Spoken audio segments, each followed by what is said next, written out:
student, let us start our class 4th, subject SST. Second semester में हमारा chapter 8 है. Chapter name water and soil natural resources. Water और soil हमारे natural resources हैं. First topic is water. Water is the most important resource on the earth.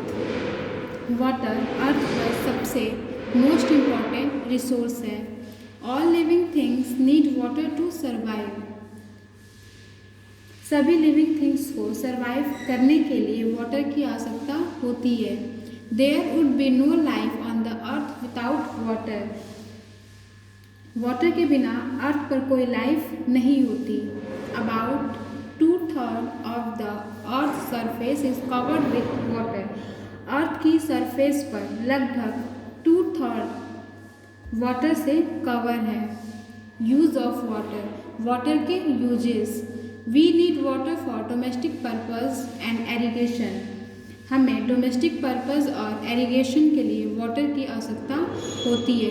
Domestic मतलब घर के कामों के लिए हमें वाटर की आवश्यकता होती है. Domestic and industrial uses. Domestic और इंडस्ट्रियल यूजेस.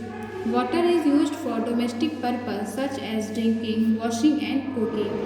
ड्रिंक करने के लिए, वॉशिंग के लिए, कुकिंग के लिए और डोमेस्टिक पर्पज़ के लिए हमें वाटर की आवश्यकता होती है. Water is also used for industrial purpose. Some industries we use water in abundance.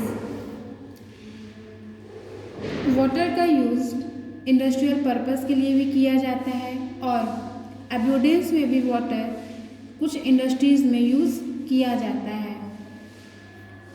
Did you know water is very important in our daily life? Water हमारे डेली लाइफ के लिए बहुत इम्पॉर्टेंट है. यू शुड ड्रिंक 6 और 8 glasses every day. हमें 6 और 8 glasses every day water पीना चाहिए. एरीगेशन. एरीगेशन मीन्स सिंचाई. Rain is not evenly distributed in our country. हमारी कंट्री में रेन समान रूप से डिस्ट्रीब्यूट नहीं होता है. There are many areas that do not receive sufficient rainfall. ऐसे कई एरिया हैं जहाँ sufficient rainfall नहीं होती है. So the farmers have to depend on artificial means of irrigation like wells, tube wells and canals. इसलिए farmers को irrigation के लिए artificial means पर जैसे wells, tube wells और canals पर डिपेंड होना पड़ता है. In the situation of lack of the water, we need to conserve it in reserves, artificial lake and tanks. Reserves, artificial lake and tanks पर हमें water को कंजर्व करने की सिचुएशन करनी पड़ती है. इट मीन्स हमें वाटर्स को कंजर्व करना पड़ता है आर्टिफिशियल लेक और टैंक्स के माध्यम से. Next topic sources of water. Water के क्या क्या सोर्सेज हैं. Oceans and sea water due to the saline can not be use for drinking और फॉर डोमेस्टिक पर्पजेज और irrigation. Ocean and sea water का यूज ड्रिंक या domestic purpose या irrigation के लिए नहीं किया जाता है. The water which we use for various purpose is either surface water और ग्राउंड वाटर. वेरियस पर्पज़ के लिए हम जिस वाटर का यूज़ करते हैं वह या तो सरफेस वाटर होती है या ग्राउंड वाटर होती है. Ground water we get by wells and tube wells. Ground water को हम वेल्स और ट्यूब वेल्स के माध्यम से गेट करते हैं. इट मीन्स प्राप्त करते हैं. Rain is our main source of water. Rain हमारा वाटर का मेन सोर्स है. Water from the ocean evaporate in the form of water vapor and come down to the earth in the form of a rain and snow.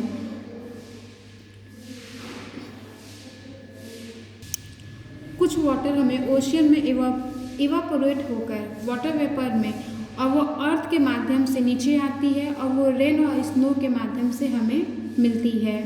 Reverse get water from rain और melting snow. Reverse water और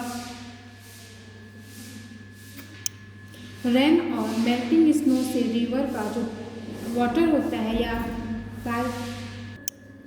rain और melting snow का हमें water river से get करते हैं। Some rain water goes underground through porous rocks.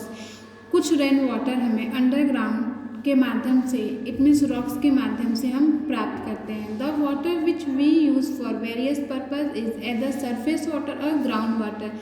कुछ water हमें वेरियस पर्पज के लिए सरफेस वाटर या ग्राउंड वाटर से हम उसका यूज़ करते हैं। Wells, tubewells and tanks easily available underground water, ये हमें ईजिली अवेलेबल होते हैं अंडरग्राउंड वाटर से। We get by wells, easily रूप से अवेलेबल अंडरग्राउंड वाटर हमें वेल्स से मिलता है। इन अ tubewell a very deep bore is dug into the earth with a drilling machine and a pump is installed. एक ट्यूबवेल ड्रिलिंग मशीन या earth पर deep bore किया जाता है वो हमें और उसमें पंप इंस्टॉल किया जाता है। इट मीन्स जो हमारा वाटर होता है वो अंडरग्राउंड वाटर हम पंप के माध्यम से प्राप्त करते हैं water. Canals having water throughout the year, it is diverted to the field through small channel called canals. साल भर वाटर आने के बाद इसे हम इसे कैनल्स के माध्यम से छोटी छोटी चैनल्स के माध्यम से इसे फील्ड में भेजा जाता है। The Indira Gandhi canal in Rajasthan provide water to a large part of north west India. Indira Gandhi canal Rajasthan से वाटर को प्रोवाइड करता है जो एक large part north west India में उसे वो प्रोवाइड कराता है। आप ये देख रहे हैं, ये पिक्चर है आपका Indira Gandhi canal. In the peninsular area such as Andhra Pradesh, Tamil Nadu, etc., the rainwater gets collected in natural hollow called tanks. Andhra Pradesh, Tamil Nadu आदि पेनिसुलर एरियाज में रेन वाटर नेचुरल हॉलो में कलेक्ट किया जाता है जिसे टैंक कहते हैं। Multipurpose project When dams complete more than one purpose, they are called multi-purpose project. In India, some multi-purpose project are जब डैम्स एक कंप्लीट हो जाता है, एक पर्पज से कंप्लीट हो जाता है तो उसे हम मल्टीपर्पज प्रोजेक्ट कहते हैं। इंडिया में कुछ मल्टीपर्पज प्रोजेक्ट हैं। Did you know water is precious for life, water हमारे लाइफ में बहुत प्रीसियस है, बहुत ही मूल्यवान है। To make people conscious of this fact the world day for water is celebrated on March 22। इस फैक्ट के प्रति पीपुल को कॉन्शियस करने के लिए 22 मार्च को वाटर के लिए हमें वर्ल्ड डे हम सेलिब्रेट करते हैं। जब डैम एक से अधिक पर्पस कंप्लीट करते हैं तो उन्हें हम मल्टीपर्पज प्रोजेक्ट कहते हैं। और कुछ मल्टीपर्पज प्रोजेक्ट यहाँ पे हमारे दिए हुए हैं। First Bhakra Nangal dam, Damodar valley project, Farakka barrage, Sardar Sarovar dam, Hirakud dam, Nagarjuna Sagar and Idukki dams, ये कुछ मल्टीपर्पज प्रोजेक्ट्स हैं। Bhakra Nangal dam, it is build on the river Sutlej in Himachal Pradesh and is the largest dam in India. यह हिमाचल प्रदेश के सतलुज रिवर पर बिल्ड है और यह इंडिया में सबसे बड़ा डैम है। Damodar valley project, it is build on the Damodar river, यह दामोदर रिवर पर बिल्ड है, इट मीन्स निर्मित है। It include a number dams that provide irrigation water to west Bengal. इसमें कई और डैम्स हैं जो इंक्लूड हैं जो वेस्ट बंगाल को इरिगेशन के माध्यम से वाटर को प्रोवाइड करते हैं। फाखरा barrage, it is build on the Ganga river in west Bengal, यह वेस्ट बंगाल में गंगा रिवर पर बिल्ड है। It supply water to west Bengal and Bangladesh, यह वेस्ट बंगाल और बांग्लादेश को वाटर सप्लाई करता है। Sardar Sarovar dam, it is build on river Narmada, यह नर्मदा रिवर पर बिल्ट है। It provides water to dry areas of Madhya Pradesh and Gujarat, ये मध्य प्रदेश और ड्राई एरियाज में वाटर को अवेलेबल कराता है, इट मीन्स प्रोवाइड कराता है। Hirakud dam, it is build on the Mahanadi river in Orissa and is the longest dam in India. यह उड़ीसा की महानदी रिवर पर बिल्ट है और यह इंडिया की सबसे बड़ी डैम है।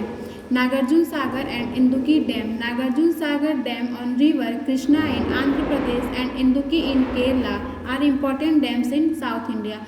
साउथ इंडिया में कुछ इम्पॉर्टेंट डैम्स हैं। आंध्र प्रदेश में कृष्णा रिवर पर नागार्जुन सागर और केरला में इंदुकी डैम आपका बिल्ट है। सो ऐसे ही आप चैप्टर 8 पेज नंबर 45, 46 एंड 47 को रीड करेंगे। आज की हमारी क्लास ओवर हो रही है। Thank you.